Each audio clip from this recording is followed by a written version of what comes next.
Matti, Öskubusku ævintýrið heldur áfram, nú er Stjarnan. Hvernig er svona tilfinningarnar að stutta eftir þetta? Ótrúlega góð.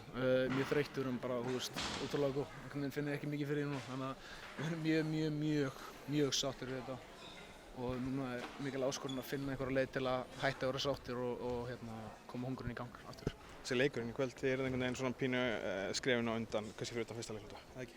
Jú, mér finnst að vera með hann leik svona nánast allan tíman. Sama að gera með ótaleiknum í Njörg. Mér finnst að stjórna leiknum bara nánast allan tíman og sem bara mjög gott. Við vorum mjög rólegir og yfir skotin komið til okkar varnarlega og voru flottir og þetta gekk bara, flest gekk upp í dag.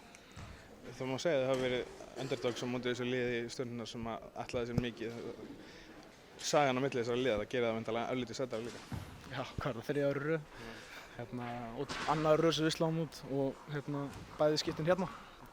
Þannig að við erum mjög sáttir með það og okkur líður bara ágætlega inn í Garðabæinn. En nú er það búið og förum við heim í Vesturbæinn og mér líður vel þar, þannig að ég er spenntið fyrir því. Er þetta að segja að getið haldið áfram að koma á óvart eða eigum við að hætta að halda séð underdog?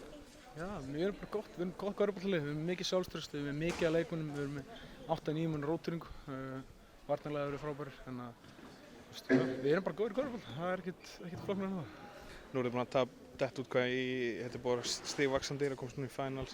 Þið hafa alltaf verið gríðarlega vonsviknir eftir að hafa dottið út og viljað eitthvað meira. Er þetta ekki þetta hungur sem er svona kannski að skila þessu líka? Jú, ég sagði í viðtalið eftir við duttum út og svo okkur ekki fyrir að svala. Það spurði hvað er næsta dagskrá, ég sagði komum þessu liði í finals og það er sem við gerum nú. Við tókum þetta ekstra skref núna, þetta var 8-lega, 4-lega úrslit og núna vonandi náum við eitthvað smá ekstra út úr okkur til að ná í dollu. Ekkert páska, ekkert rugl stutt í næsta leik? Já, ekkert páska, ekkert rugl.